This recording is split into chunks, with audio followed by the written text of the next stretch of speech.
اولئک هم المتقون. متقی اور پرہیزگاری کا اعزاز عطا فرمایا. ایک مقام پہ فرمایا اولئک هم الراشدون، ایک اور جگہ فرمایا اولئک هم الفائزون، اولئک علیہم صلوات من ربہم، اولئک هم المہتدون، اولئک هم المؤمنون حقا. یہ متعدد اعزازات ہیں جو رسول اللہ صلی اللہ علیہ وسلم کے شاگردوں کو اللہ تعالیٰ نے عطا فرمائے ہیں. ان میں سے ایک بہت بڑا اعزاز یہ کہ اولئک هم المفلحون، میرے محبوب کے صحابہ کامیاب لوگ ہیں. کامیابی کا شرف اور اعزاز بھی ان کو عطا فرمایا. حضرت مولانا سید سلیمان ندوی رحمہ اللہ فرماتے ہیں کہ میں ایک مرتبہ ہوائی جہاز میں سفر کر رہا تھا تو میرے ساتھ والے سیٹ پہ ایک بہت بڑا دانشور ہندو دانشور فلاسفر تھا، وہ بھی بیٹھا ہوا تھا. تو سفر کے دوران میں نے اس سے پوچھا کہ کیا وجہ ہے ہندوؤں کا مذہب اسلام سے بھی زیادہ پرانا ہے، جبکہ اسلام تو بعد میں ظہور میں آیا، لیکن اسلام پھیلا اور اتنا پھیلا کہ آدھی دنیا پر تو اسلامی حکمرانوں نے حکومت کی ہے. اور کیا وجہ ہے کہ ہندو مت اسی ہندوستان کے اندر محصور ہے، آگے نکل نہ سکی؟ تو اس ہندو دانشور نے جواب دیا کہ اصل بات یہ ہے کہ ہمارے ہندوؤں کے پاس مذہب اور مذہب کی تعلیمات کتابی شکل میں تو موجود ہیں، لیکن ان کے سامنے کوئی ایسا نمونہ نہیں ہے جن کو دیکھ کر اس مذہب کے پیروکار سمجھ لیں کہ واقعی ہم صحیح رخ پہ جا رہے ہیں. جبکہ مسلمانوں کو یہ امتیاز حاصل ہے کہ ان کے پاس کچھ ایسی شخصیات موجود ہیں، ان کا مذہب کتابوں میں بھی ہے، کچھ ایسی شخصیات موجود ہیں جو کامیاب ہیں، اور ان کامیاب شخصیات کو دیکھ کر مسلمان اپنا قدم آگے بڑھاتے ہیں. اور وہ کامیاب شخصیات حضرات صحابہ کرام ہیں. تو صحابہ کرام وہ قدسی شخصیات ہیں جن کو قرآن مجید نے کامیاب فرمایا ہے. اور یہ کیسے کامیاب تھے؟ انسان حیران رہ جاتا ہے کہ حضور صلی اللہ علیہ وسلم کی تربیت اور آپ کی شاگردی کے نتیجے میں عرب لوگ جو ذلت اور پستی کے انتہائی درجے کو پہنچے ہوئے تھے، حضور صلی اللہ علیہ وسلم کے ساتھ نسبت جڑنے کی وجہ سے بلندیوں پہ پہنچ گئے. جب آپ صلی اللہ علیہ وسلم دنیا میں تشریف لائے، عرب معاشرہ اتنا پست معاشرہ تھا کہ دنیا کا کوئی حکمران ان پر حکومت کرنا گوارا نہیں کرتا تھا. بدامنی اتنی تھی، نہ لوگوں کی جان محفوظ تھی، نہ مال محفوظ تھا، نہ عزت محفوظ تھی. باپ اپنی بیٹی کو زندہ درگور کیا کرتا تھا اور اس پہ فخر کیا کرتا تھا. جہالت اتنی تھی. مکہ مکرمہ کے قریب عکاظ نامی ایک بازار لگتا تھا، سیزنل بازار تھا، موسمی بازار تھا. اس بازار میں ایک آدمی زمین پہ بیٹھ گیا اور ایسی ٹانگ پھیلا دی اور کہنے لگا ہے کوئی ایسا آدمی جو اس ٹانگ کو موڑ سکے. بس دوسروں کو چیلنج کیا کہ کوئی اس کو موڑنے والا ہے. اگلے بندے نے کہا اچھا مجھے چیلنج کرتا ہے، تو اس کے ہاتھ میں کلہاڑا تھا، ایک وار کر دیا. ٹانگ کو موڑ تو نہ سکا، البتہ اس کے 2 ٹکڑے کر دیے. پھر اس کے خاندان کے لوگ آئے، اس بندے کو قتل کیا، اس کے خاندان کے لوگ آئے، ان کو قتل کر دیا. 100 سال سے زیادہ عرصے تک یہ لڑائی چلتی رہی، صرف اسی بات پہ کہ ہے کوئی ایسا بندہ جو اس ٹانگ کو موڑ سکے. شراب نوشی اتنی تھی. بنو خزاعہ قبیلے کا ایک سردار تھا جو بیت اللہ کا چابی بردار تھا. بیت اللہ کی چابی اس کے پاس تھی، بیت اللہ کا متولی تھا. اس کو شراب کی ضرورت پڑ گئی، شراب مل نہیں رہی تھی۔ قریش قبیلے کے سردار کے پاس شراب کا ایک مٹکا تھا، اس نے کہا کہ مٹکا مجھے دے دو، تو قریش قبیلے کے سردار نے کہا کہ شراب کا مٹکا دوں گا لیکن اس کی قیمت وصول کروں گا۔ اچھا قیمت کیا ہے؟ اس نے کہا بیت اللہ کی چابیاں مجھے دے دو۔ چنانچہ بنو خزاعہ قبیلے کے سردار نے بیت اللہ کی چابیاں اس کو دے دیں اور ایک مٹکا شراب لے لی، گویا کہ ایک مٹکا شراب کے بدلے انہوں نے بیت اللہ کو بیچ دیا۔ بچہ پیدا ہوتا تھا، حلق میں سب سے پہلا قطرہ شراب کا ٹپکایا کرتے تھے۔ شراب نوشی عام تھی، ظلم و ستم کی انتہا تھی، اتنا پست اور گرا ہوا معاشرہ تھا۔ لیکن جب حضور صلی اللہ علیہ وسلم نے ان کی تربیت فرمائی تو کہاں سے کہاں تک پہنچ گئے، امن و امان مثالی، معاشی استحکام ایسا تھا کہ آج تک کوئی معاشرہ اس کی نظیر پیش نہیں کر سکتا۔ حضرت عدی بن حاتم رضی اللہ تعالی عنہ فرماتے ہیں کہ میں حضور صلی اللہ علیہ وسلم کی خدمت میں موجود تھا، چند بندے آئے اور کہنے لگے اللہ کی نبی ہمارے ہاں فقر و فاقہ ہے، کھانے کے لیے کچھ نہیں مل رہا۔ تو حضور صلی اللہ علیہ وسلم نے میری طرف دیکھا، فرمایا عدی اگر آپ کی زندگی لمبی رہی، اگر آپ کی زندگی لمبی رہی تو آپ اپنی آنکھوں سے دیکھ لیں گے کہ ایک بندہ گھر سے نکلے گا، اس کے ہاتھ میں سونا ہوگا، اس کے ہاتھ میں درہم اور دینار ہوں گے، اور وہ بازار میں اعلان کر رہا ہوگا کہ میرے پاس یہ زکوٰۃ کا سونا ہے کوئی وصول کرنے والا۔ معاشی خوشحالی اتنی ہوگی کہ زکوٰۃ لینے کا مستحق کوئی بندہ نہیں ملے گا، اعلان ہو رہا ہوگا، کوئی بندہ لینے کے لیے تیار نہیں ہوگا، ہر بندہ صاحب نصاب ہوگا۔ پھر فرماتے ہیں کہ میں حضور صلی اللہ علیہ وسلم کی مجلس میں اسی جگہ پہ بیٹھا ہوا تھا، دو بندے اور آ گئے اور کہنے لگے اللہ کے نبی ہمارے علاقے میں کچھ لوگ ہیں، وہ ڈاکو ہیں، بدامنی پھیلا رہے ہیں، لوگوں کو لوٹ رہے ہیں، لوگوں کی مال محفوظ نہیں، جان محفوظ نہیں۔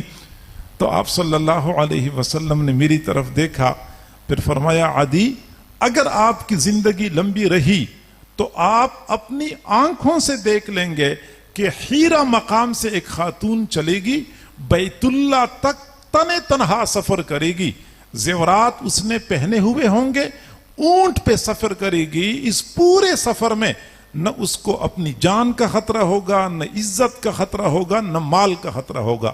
حضرت عدی بن حاتم رضی اللہ تعالی عنہ فرماتے ہیں کہ پھر میں نے اپنی آنکھوں سے دیکھ لیا، خلفائے راشدین کا زمانہ تھا، میں بازار میں جا رہا تھا، میں نے ایک آدمی کو دیکھا، اس نے اپنے ہاتھ میں سونا اٹھایا ہوا تھا، آوازیں لگا رہا تھا کہ او لوگو یہ میرے پاس زکوٰۃ کا سونا ہے تم میں سے کوئی ایسا بندہ جو زکوٰۃ کا مستحق ہو اور مجھ سے سونا وصول کر لے۔ کوئی زکوٰۃ کا مستحق بندہ نہیں مل رہا تھا، اتنی معاشی خوشحالی۔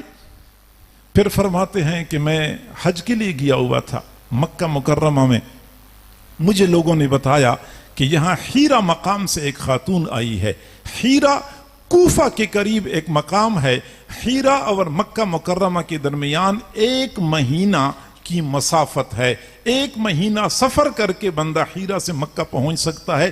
لوگوں نے بتایا کہ حیرہ سے ایک خاتون آئی ہے، اونٹ پہ سوار، زیورات سے لدی ہوئی، تنے تنہا سفر کیا ہے۔ میں بھی گیا، میں حیران تھا، چونکہ مجھے تو وہ بات یاد تھی کہ میرے محبوب نے فرمایا تھا کہ آپ کو ایسا منظر دیکھنے کو ملے گا۔ میں گیا تو میں نے اپنی آنکھوں سے دیکھ لیا، وہ خاتون آئی تھی۔ اب آپ تصور کریں، حیرہ سے لے کر مکہ مکرمہ تک 1 مہینے کا سفر کیا تھا، اونٹ کی پشت پہ سوار ہو کر خاتون نے تنے تنہا سفر کیا تھا۔ اس پورے مہینے میں کتنے جنگلوں سے وہ گزری ہوں گی، صحراؤں سے، بیابانوں سے گزر کے انہوں نے سفر کیا ہوگا، کہاں کہاں اس نے راتی گزاری ہوں گی۔ مکہ مکرمہ میں لوگوں نے پوچھا کہ آپ نے اتنا دور کا سفر اکیلے کیا ہے، کہ آپ کو ڈر نہیں لگا اپنی جان کے بارے میں، اپنی عزت کے بارے میں، اپنے مال اور سونے کے بارے میں؟ اس خاتون نے کہا قسم ہے اس پروردگار کی جس نے اپنے محبوب کو حق کے ساتھ مبعوث فرمایا ہے کہ میں نے حیرہ سے لے کے یہاں تک سارے لوگوں کو ایسا پایا جیسا کہ ایک ماں کی اولاد ہو. مثالی امن و امان قائم کیا تھا، نہ لوگوں کی جان کا خطرہ نہ مال. یہ ہم المفلحون، یہ فلاح پانے والے لوگ تھے، یہ کامیاب لوگ تھے. اقوام عالم کے سامنے عرب لوگوں کو، حضرات صحابہ کرام کو وہ عزت ملی تھی، وہ رعب اور دبدبہ ملا تھا کہ مدینہ منورہ میں امیر المؤمنین ہوتے تھے. ان کا نام جب قیصر اور کسریٰ کے محلات تک پہنچتا تھا تو قیصر اور کسریٰ اپنے محلات میں بیٹھ کے کام جایا کرتے تھے. عزت اللہ نے دی تھی، عظمت دی تھی. وجہ کیا تھی؟ یہ فلاح، یہ کامیابی حضرات صحابہ کرام کو کیسے ملی تھی؟ قرآن مجید نے اسی حقیقت سے پردہ اٹھایا ہے کہ میرے محبوب صلی اللہ علیہ وسلم کے صحابہ کو یہ کامیابی کیسے ملی تھی. فرمایا فالذین آمنوا بہ، پس وہ لوگ جو میرے محبوب پر ایمان لائے، وعزروہ، میرے محبوب کی تعظیم کر لی، وَنَصَرُوهُ، میرے محبوب کی مدد کر لی، وَاتَّبَعُوا النُّورَ الَّذِي أُنزِلَ مَعَهُ، اور اس نور کی اتباع کر لی، اس قرآن کی اتباع کر لی جو قرآن میں نے اپنے محبوب کے ساتھ اتارا ہے. اولئک هم المفلحون، یہی لوگ فلاح پانے والے ہیں. قرآن مجید میں اللہ رب العزت نے حضرات صحابہ کرام کی فلاح اور کامیابی کی 4 وجوہات بیان کی ہیں، 4 اسباب بیان کیے ہیں کہ میرے محبوب کے صحابہ کیوں کامیاب ہوئے. ان میں 4 کمالات تھے اور 4 کمالات کا محور اور مرکز وہ رسول اللہ صلی اللہ علیہ وسلم کی ذات تھی. سب سے پہلی بات آمنوا بہ، حضور کے صحابہ حضور پر ایمان لانے والے تھے. ایمان کا دعویٰ تو ہم بھی کرتے ہیں، لیکن ہماری ایمان اور حضرات صحابہ کرام کی ایمان میں زمین اور آسمان کا فرق پایا جاتا ہے. ایمان لائے تھے، ایمان ایسا تھا کہ اللہ رب العزت نے قیامت تک آنے والی انسانیت کے لیے ان صحابہ کرام کی ایمان کو معیار بنایا تھا. ایمان لاؤ جیسا کہ میرے محبوب کے صحابہ ایمان لائے ہیں. اگر ایسا ایمان ہوگا تو اللہ کے ہاں معتبر ہے، اگر ایسا نہیں ہے تو اللہ کے ہاں قبول و مقبول نہیں ہے. فَإِنْ آمَنُوا بِمِثْلِ مَا آمَنْتُمْ بِهِ فَقَدْ اهْتَدَوْا، اگر یہ لوگ ایسا ایمان لائیں جیسا کہ میرے محبوب کے صحابہ تم ایمان لائے ہو تو پھر کہیں جا کے یہ لوگ ہدایت پانے والے ہوں گے. صحابہ کرام کا ایمان معیار بن گیا. کیوں؟ اولئک کتب فی قلوبہم الایمان، اللہ نے ان کے دلوں میں ایمان کو نقش کیا تھا. وَأَلْزَمَهُمْ كَلِمَةَ التَّقْوَى، اور تقوی کا کلمہ جو لا الہ الا اللہ ہے وہ کلمہ ان کے ساتھ چپکا دیا تھا. اولئک هم المؤمنون حقا، یہ پکے سچے مومن ہیں. یہ حضرات صحابہ کرام کا ایمان تھا. اور صرف یہ نہیں کہ ان کا ایمان مضبوط اور کامل تھا، بلکہ درجہ بدرجہ ان کا ایمان بلند ہوتا جاتا تھا. جو جو قرآنی آیات اترتی تھی ان کی ایمان میں بلندی آتی تھی اور مضبوطی آتی تھی. وَإِذَا تُلِيَتْ عَلَيْهِمْ آيَاتُهُ زَادَتْهُمْ ایمانا، ایک ایک آیت کی تلاوت ہونے سے ان کے ایمان میں اضافہ ہوتا تھا، ایمان بڑھتا جاتا تھا. اور صرف یہ نہیں تھا بلکہ ان حضرات صحابہ کرام کو خود اس بات کی فکر ہر وقت لگی ہوتی تھی کہ ہم اپنی ایمان میں بہتری کیسے لا سکتے ہیں. ایک تو پہلے سے ان کا ایمان معیار حق بنا ہوا تھا، پھر وقفے سے وہ اس چیز کا خاص خیال رکھتے تھے کہ ہم اپنی ایمان کو بہتر سے بہترین بنائیں. حضرت عبداللہ بن رواحہ رضی اللہ تعالی عنہ نے ایک مرتبہ اپنے ساتھی کو ہاتھ سے پکڑا اور فرمایا اجلس بنا نؤمن ساعتن، تھوڑی دیر کے لیے بیٹھ جاؤ، ہم ایمان لے کے آتے ہیں، ہم ایمان لاتے ہیں. ساتھی نے کہا کہ اولسنا بمؤمنین، کیا ہم ایمان والے نہیں ہیں؟ قال بلا ولکننا نذکر اللہ تعالی وَنَزْدَادُ ایمانا، ہم تھوڑی دیر کے لیے اللہ کو یاد کرتے ہیں پھر ہماری ایمان میں اضافہ ہو جاتا ہے۔ گویا کہ حضرات صحابہ کرام ایمان والے تھے، پھر اپنی ایمان میں لمحہ بلمحہ اضافے کے لیے بھی فکر مند ہوا کرتے تھے، ایمان والے تھے۔ صرف ایمان نہیں بلکہ ایمان سے اوپر کا ایک درجہ ہوتا ہے جس کو اطمینان کہتے ہیں، وہ اطمینان کے درجے پر فائز تھے، یقین کے درجے پر فائز تھے۔ حضرت خالد بن ولید رضی اللہ تعالیٰ عنہ جب ہیرا فتح کر لیا تو اس علاقے کا ایک بوڑھا عیسائی راہب تھا، وہ آیا ملنے کے لیے، تو دیکھا کہ اس کے پاس ایک بوتل ہے، پوچھا کہ اس بوتل میں کیا ہے؟ تو اس عیسائی راہب عمر بن عبد المسیح اس نے کہا کہ اس میں زہر ہے۔ اچھا تو زہر کیوں ساتھ لیے پھرتے ہو؟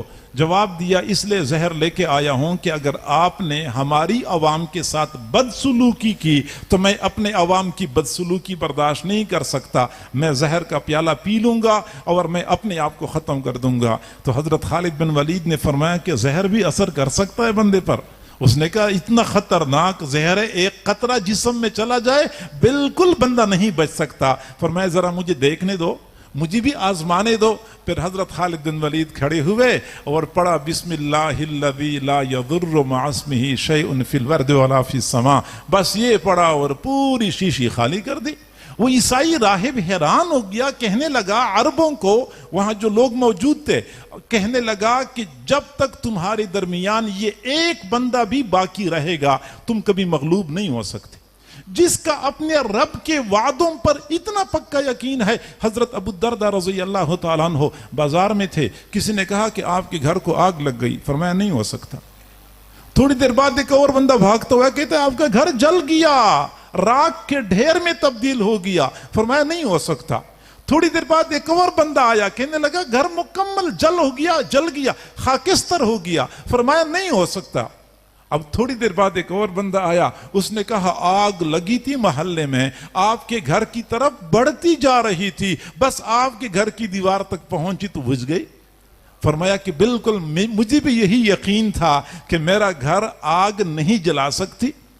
تو کسی نے پوچھا کہ آپ کو اتنا یقین کیوں تھا؟ تو جواب دیا کہ حضور صلی اللہ علیہ وسلم نے مجھے ایک دعا بتائی تھی اور اسی دعا کے اوپر مجھے یقین تھا۔ حضور نے فرمایا تھا جو بندہ یہ دعا پڑھ لیتا ہے اس بندے کو کوئی مصیبت، کوئی پریشانی اس دن میں نہیں پہنچ سکتی۔ میں نے چونکہ وہ دعا پڑھی ہوئی تھی لہٰذا مجھے یقین تھا کہ آج کے دن مجھے کوئی مصیبت، کوئی پریشانی نہیں پہنچ سکتی۔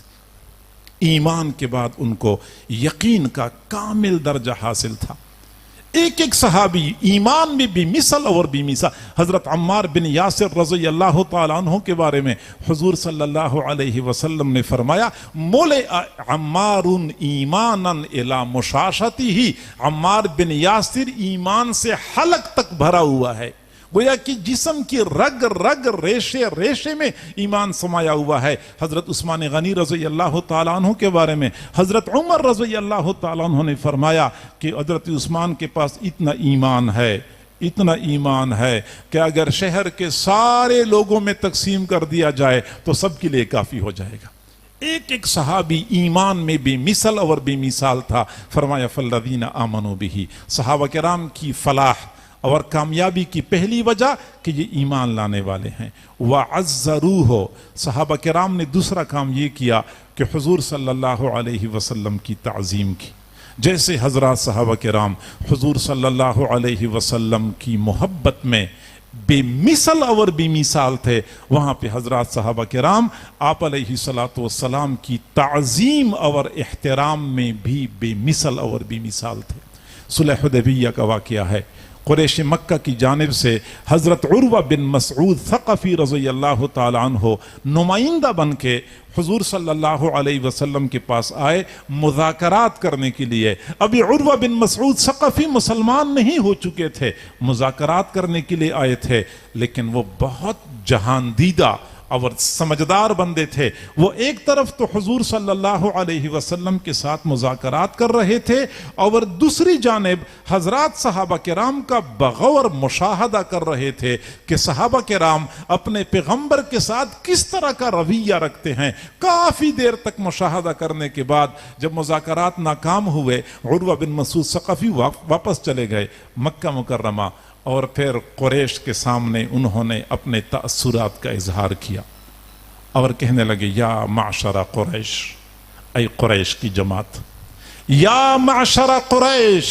اے قریش کی جماعت، قد وفدت کسری فی قومہ وقیصر فی قومہ والنجاشی فی قومہ، میں کسری کے دربار میں گیا تھا اور میں نے کسری کے دربار کا منظر اپنی آنکھوں سے دیکھا ہے، میں نے قیصر کے دربار کا منظر اپنی آنکھوں سے دیکھا ہے، میں نے حبشہ کے بادشاہ نجاشی کے دربار کا منظر اپنی آنکھوں سے دیکھا ہے، واللہ قسم ہے خدا کی، ما رأیت ملکا فی قومہ قط کما رأیت محمدا فی قومہ، میں نے کسی بادشاہ کو اپنی قوم میں اس طرح معزز اور محترم نہیں پایا جس طرح کہ میں نے محمد صلی اللہ علیہ وسلم کو صحابہ کے درمیان محترم اور مکرم پایا ہے۔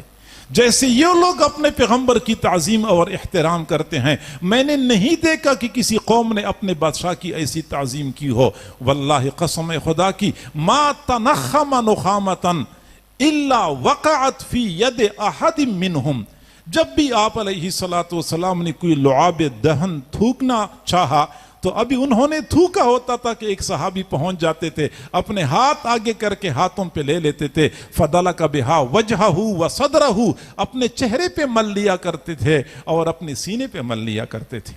وَإِذَا أَمَرَهُمْ ابْتَدَرُوا أَمْرَهُ، جب یہ پیغمبر اپنے صحابہ کو حکم کرتے ہیں، صحابہ اس کے حکم کو پورا کرنے کے لیے جلدی کرتے ہیں۔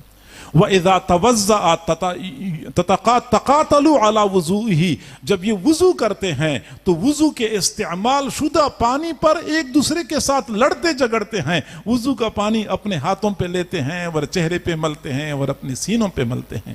وَإِذَا تَكَلَّمَ خَفِضُوا أَصْوَاتَهُمْ، جب یہ بات کرتے ہیں تو یہ صحابہ اپنی آواز کو پست کر دیتے ہیں۔ وَمَا يُحِدُّونَ النَّظَرَ إِلَيْهِ تَعْظِيمًا، اور یہ صحابہ اپنے پیغمبر کی طرف اپنی آنکھ اٹھا کے نہیں دیکھتے تعظیم کی وجہ سے، احترام کی وجہ سے۔ اور پھر عروہ بن مسعود ثقفی نے قریش مکہ سے کہا کہ جو قوم اپنے پیغمبر کی اس قدر تعظیم کرتی ہے وہ قوم اپنے پیغمبر کو تنہا نہیں چھوڑ سکتی، میرا مشورہ یہ ہے کہ تم سے جیسے ہو سکے کوئی مصالحت کا راستہ اختیار کر لو۔ حضرات صحابہ کرام حضور صلی اللہ علیہ وسلم کی تعظیم کرنے والے، آپ علیہ السلام کا احترام کرنے والے تھے۔ فَالَّذِينَ آمَنُوا بِهِ وَعَزَّرُوهُ وَنَصَرُوهُ، تیسرا کام جو حضرات صحابہ کرام نے کیا تھا وہ یہ کہ حضور صلی اللہ علیہ وسلم کی مدد کی، مدد ایسی کی کہ دنیا میں کوئی معاشرہ، کوئی قوم اپنے مقتدا کی ایسی مدد نہ کر سکا جیسا کہ حضرات صحابہ کرام نے مدد کی، اپنے جسمانی، اپنے ذات کے ساتھ، اپنی جان کے ساتھ، اپنی اولاد کے ساتھ، اپنی مال کے ساتھ رسول اللہ صلی اللہ علیہ وسلم کی مدد کا حق ادا کر دیا۔ غزوہ احد کا واقعہ ہے، حضور صلی اللہ علیہ وسلم کے صحابی حضرت طلحہ بن عبید اللہ رضی اللہ تعالی عنہ، حضرت طلحہ بن عبید اللہ نے غزوہ احد میں ایسی بہادری دکھائی۔ ایک وقت ایسا آیا کہ آپ صلی اللہ علیہ وسلم کفار کے نرغے میں آئے تھے، آپ کی ذات کو خطرہ تھا اور کفار حضور صلی اللہ علیہ وسلم کی طرف آگے بڑھ رہے تھے۔ چند جان نثار صحابہ کرام تھے جنہوں نے حضور صلی اللہ علیہ وسلم کے ارد گرد حفاظتی حصار بنایا ہوا تھا۔ جب بھی کافروں کا ریلا آگے بڑھتا تھا وہ چند نوجوان تھے جو کافروں کو زبردستی واپس دکھیلا کرتے تھے، انہوں نے حضور صلی اللہ علیہ وسلم کے قریب کافروں کو نہیں آنے دیا۔ حضرت طلحہ بن عبید اللہ رضی اللہ تعالیٰ عنہ نے دیکھا کہ کافروں کی طرف سے تیر آ رہے ہیں، نیزے برس رہے ہیں، سامنے ڈھال حال کوئی نہیں ہے، خطرہ اس بات کا ہے کہ حضور صلی اللہ علیہ وسلم تک کوئی تیر پہنچ جائے۔ چنانچہ طلحہ بن عبید اللہ حضور کے سامنے کھڑے ہو گئے۔ جب بھی کوئی تیر آتا تھا اپنا ہاتھ آگے کرتے تھے، ہاتھ سے تیر کو روکتے تھے۔ جسم آگے ہوتا تھا، اپنے جسم سے تیر کو روکتے تھے۔ چنانچہ مورخین نے لکھا ہے کہ حضرت طلحہ بن عبید اللہ کی جسم پہ 80 سے زیادہ زخم لگے، ان میں سے 36 تیر تو انہوں نے اپنے ہاتھ سے روک لیے تھے۔ تیر آتا تھا، ہاتھ آگے کرتے تھے اور تیر کو روک لیا کرتے تھے، ہاتھ مکمل شل ہو گیا تھا۔ حضور صلی اللہ علیہ وسلم فرمایا کرتے تھے من سرہ ان ینظر الی شہید یمشی علی الارض فلینظر الی طلحہ بن عبید اللہ، جو بندہ چاہتا ہے کہ زمین پہ چلتے پھرتے شہید کو دیکھ لے وہ طلحہ بن عبید اللہ کو دیکھے۔ چلتے پھرتے شہید تھے، رسول اللہ صلی اللہ علیہ وسلم کی حفاظت کا حق ادا کیا تھا۔ صحابہ کرام فرمایا کرتے تھے کان ذالک الیوم کلہ لطلحہ، وہ دن سارا کے سارا طلحہ کا دن تھا۔ گویا کہ طلحہ نے ایسی بہادری دکھائی کہ پھر ایسی بہادری کوئی اور بندہ نہیں دکھا سکا۔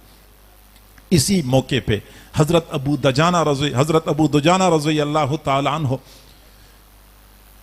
جو بہت بہادر تھے، حالت یہ تھی کہ حضور صلی اللہ علیہ وسلم نے اعلان فرمایا میرے ہاتھ میں یہ تلوار ہے اور یہ تلوار میں اس بندے کو دوں گا جو اس تلوار کا حق ادا کر سکے، تلوار کا حق ادا کر سکے۔ کسی صحابی نے یہ ہمت نہیں کی کہ وہ آگے بڑھتا کہ اللہ کی نبی مجھے دے دے میں حق ادا کرتا ہوں۔ حضرت ابو دجانہ رضی اللہ تعالیٰ عنہ آگے بڑھے اور فرمایا اللہ کی نبی مجھے دے دیں، میں اس تلوار کا حق ادا کروں گا۔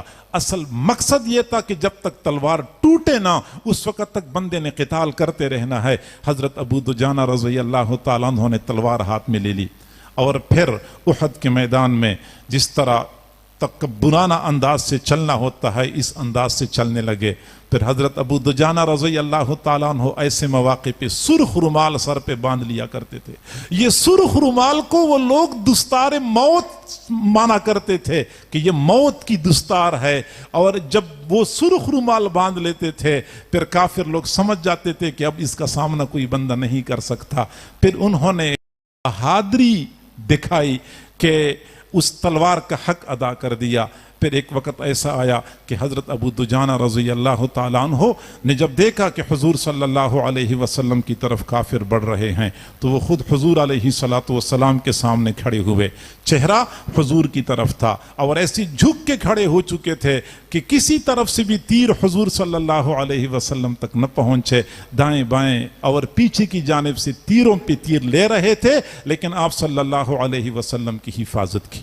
تو فرمایا فالذین آمنوا بہ، وہ صحابہ جنہوں نے رسول اللہ پر ایمان لایا، وعزروہ، رسول اللہ کی تعظیم کی، ونصروہ، رسول اللہ کی مدد کی اور مدد کا حق ادا کر دیا۔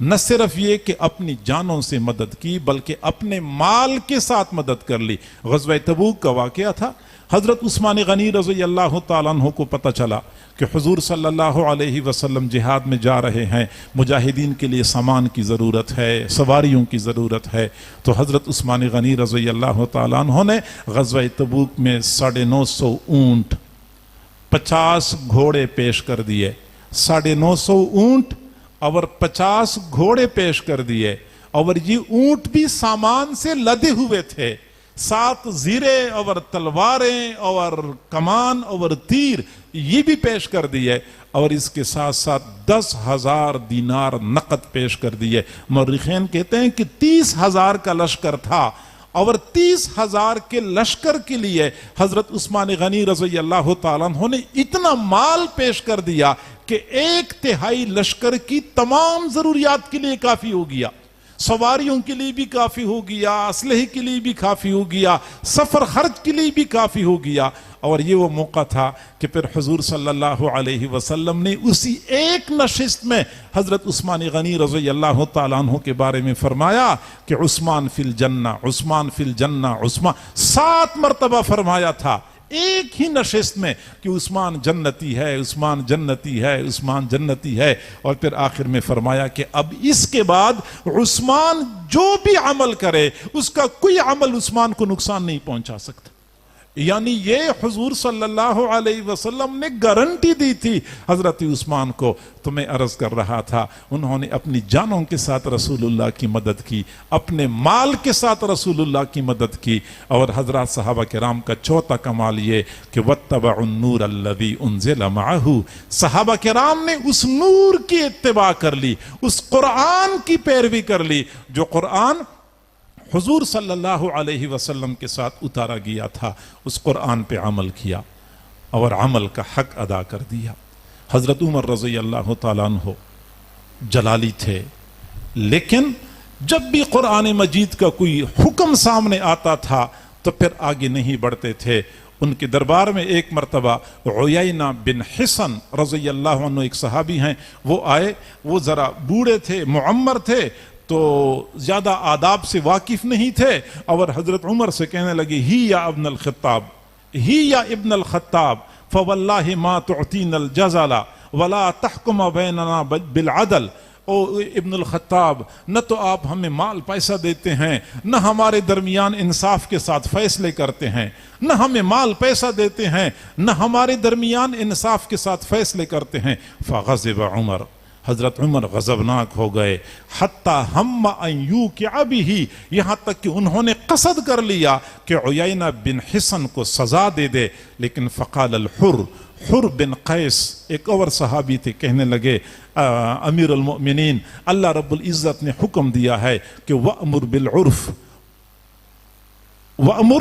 بِالْعُرْفِ وَأَعْرِضْ عَنِ الْجَاهِلِينَ, او بھلائی کا حکم دیا کرو, جاہلوں سے اعراض کیا کرو. وَإِنَّهُ مِنَ الْجَاهِلِينَ, یہ بندہ جاہلین میں سے ہے, لہٰذا ان کے ساتھ کیا الجھنا ہے. جو ہی انہوں نے یہ آیت پیش کر لی, فرماتے ہیں کہ حضرت عمر رضی اللہ عنہ بالکل رک گئے. اچھا رک تو گئے, لیکن آگے جو الفاظ راوی کہتا ہے, کہتے ہیں کہ وَكَانَ وَقَّافًا عِنْدَ كِتَابِ اللَّهِ, جب بھی کتاب اللہ کا حکم سامنے آتا تھا تو یک دم رکنے والے ہوتے تھے, گویا کہ کتاب اللہ سے پھر آگے تجاوز نہیں کیا کرتے تھے. قرآن مجید میں اللہ رب العزت نے صحابیات کو حکم دیا تھا وَقَرْنَ فِي بُيُوتِكُنَّ, اپنے گھروں میں قرار پکڑ لو, اپنے گھروں میں قرار پکڑ لو, گھروں سے باہر نہیں نکلنا. چنانچہ صحابیات گھروں سے باہر نہیں نکلا کرتی تھی, قرآن پر عمل کرنا ہوتا تھا. حضور صلی اللہ علیہ وسلم کی زوجہ حضرت سودا رضی اللہ تعالیٰ عنہ کے بارے میں آتا ہے, انہوں نے پوری زندگی ایک حجرے میں گزار دی, حجرے سے باہر نہیں نکلا کرتی تھی. کسی نے پوچھا الا تحجین وتعتمرین, جیسے عام لوگ حج اور عمرہ کرتے ہیں, آپ حج اور عمرہ کیوں نہیں کرتی, آپ حج اور عمرہ کیوں نہیں کرتی؟ تو فرمایا قد حججت واعتمرت مع النبی صلی اللہ علیہ وسلم, میں نے حضور صلی اللہ علیہ وسلم کی معیت میں ایک مرتبہ حج کیا تھا, اسی حج کے سفر میں میں نے عمرہ بھی کیا تھا. والآن امرنی ربی ان اقر فی بیتی, اب میرے رب نے مجھے حکم دیا ہے کہ میں گھر میں قرار پکڑ لوں, لہٰذا میں گھر سے باہر نہیں نکلوں گی. عمرے کے لیے نہیں جا رہی تھی کیونکہ میرے رب نے حکم دیا ہے کہ وقرن فی بیوتکن, لہٰذا میں گھر سے باہر نہیں جاؤں گی. راوی کہتے ہیں کہ واللہ, قسم ہے خدا کی, ما خرجت من باب حجرتها حتی اخرجت جنازتها, حضرت سودا رضی اللہ تعالی عنہ اپنے گھر کے حجرے سے باہر نہیں نکلی یہاں تک کہ ان کا جنازہ نکال دیا گیا. عمل بالقرآن, قرآن مجید پہ عمل کرنے میں یہ لوگ بھی مثال تھے. حضرت ابو بکر صدیق رضی اللہ تعالیٰ عنہ کا معمول تھا, ان کے ایک عزیز تھے حضرت مصطح رضی اللہ تعالیٰ عنہ, ان کو ہمیشہ کے لیے مدد کیا کرتے تھے, مال پیسہ دیا کرتے تھے. لیکن جب حضرت عائشہ صدیقہ رضی اللہ تعالیٰ عنہ پر تہمت لگی تو منافقین تو اس بات کو بڑا اٹھا رہے تھے, پھیلا رہے تھے. حضرت مصطح رضی اللہ تعالیٰ عنہ سادہ لوح تھے اور تھے مخلص صحابی, وہ بھی اس پروپیگنڈے میں آ گئے, انہوں نے بھی یہ بات پھیلانی شروع کر دی. تو حضرت ابو بکر صدیق رضی اللہ عنہ کو اس بات کا بڑا صدمہ ہوا کہ چلو باقی لوگ تو باتیں کرتے ہیں, آپ نے یہ باتیں کیوں کی؟ پھر جب راز کھلا اور حضرت عائشہ صدیقہ کی برات کا حکم قرآن مجید میں نازل ہوا تو پھر حضرت ابو بکر صدیق رضی اللہ تعالیٰ عنہ نے قسم کھائی کہ میں اب مصطح کو دوبارہ مال پیسہ نہیں دوں گا, مصطح کو دوبارہ مال پیسہ نہیں دوں گا. جب انہوں نے قسم کھائی تو اللہ تعالیٰ نے آیت نازل فرمائی وَلَا يَأْتَلِ أُولُو الْفَضْلِ مِنْكُمْ وَالسَّعَةِ أَن يُؤْتُوا أُولِي الْقُرْبَى وَالْمَسَاكِينَ، اور جو تم میں سے فضل والے ہیں، مال والے ہیں، وہ یہ قسمیں نہ کھایا کریں کہ اب میں عزیز و اقارب کو مال پیسہ نہیں دوں گا۔ الا تحبون ان یغفر اللہ لکم ولیعفوا ولیصفحوا، ان کو چاہیے کہ وہ اس کی غلطی کو معاف کر دے، چشم پوشی کر دے۔ الا تحبون ان یغفر اللہ لکم، کیا تم اس کو پسند نہیں کرتے کہ اللہ تعالیٰ تمہاری مغفرت کر دے؟ گویا کہ تم اس کو معاف کر دو، اللہ تمہاری مغفرت کر دے گا۔ الا تحبون ان یغفر اللہ لکم، حضرت ابو بکر صدیق رضی اللہ عنہ نے فوراً کہا بلا یا رب، بلا یا رب انا نحب ان تغفر لنا، اے رب ہم اس بات کو پسند کرتے ہیں کہ آپ ہماری مغفرت کر دیں، آپ ہماری مغفرت کر دیں۔ چنانچہ پھر انہوں نے قسم کھائی واللہ لا اعتزل منہ ابدا، میں جو مال پیسہ پہلے دیا کرتا تھا اب دیا کروں گا اور کبھی بھی اس میں انقطاع نہیں کروں گا۔ قرآن کا حکم آیا اور آتے ہی فوراً سر جھکا لیا کہ وَاتَّبَعُوا النُّورَ الَّذِي أُنزِلَ مَعَهُ، اس نور کی اتباع کر لی جو نور رسول اللہ صلی اللہ علیہ وسلم کے ساتھ اتارا گیا تھا۔ اولئک هم المفلحون، یہی لوگ فلاح پانے والے ہیں۔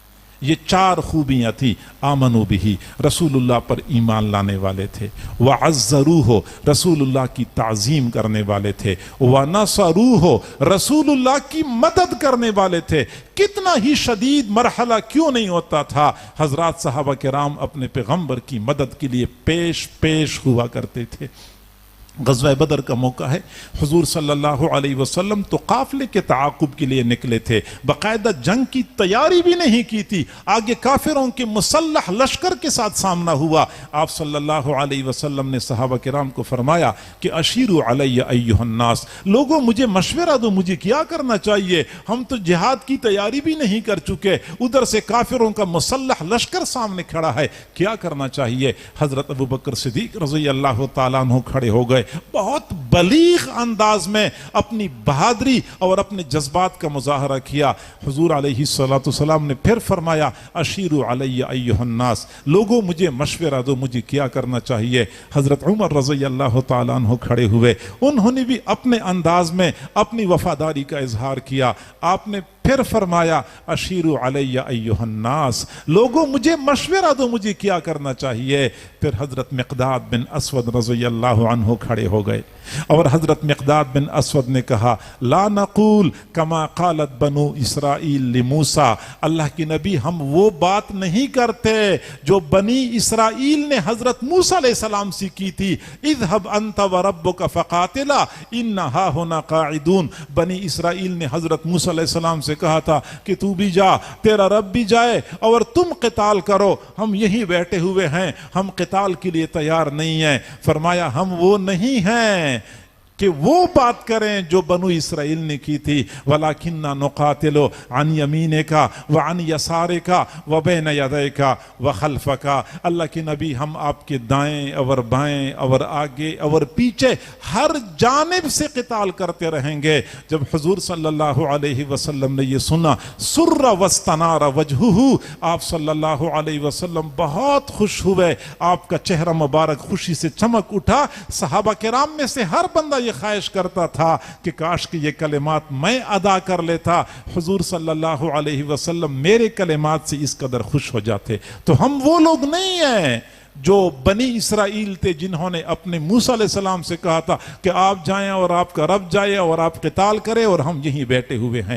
وَنَصَرُوهُ، انہوں نے رسول اللہ کی مدد کی، وَاتَّبَعُوا النُّورَ الَّذِي أُنزِلَ مَعَهُ، اور انہوں نے اس نور کی اتباع کر لی جو نور رسول اللہ کے ساتھ اتارا گیا تھا، یعنی قرآن مجید، فرقان حمید۔ اولئک هم المفلحون، یہی لوگ فلاح پانے والے ہیں۔ جی ہاں، انسانیت کی فلاح اور بہبود کا یہ ایک 4 نکاتی پروگرام ہے۔ آج بھی اگر اس معاشرے کے اندر انہی 4 نکات کو اپنایا جائے اور اس پر عمل کیا جائے تو آج بھی اللہ تعالیٰ کا وعدہ ہے اولئک هم المفلحون، یہی لوگ فلاح پانے والے ہیں، یہی کامیاب لوگ ہیں۔ اللہ تعالیٰ ہم سب کو سمجھنے اور عمل کرنے کی توفیق عطا فرمائے۔ وآخر دعوانا ان الحمد للہ۔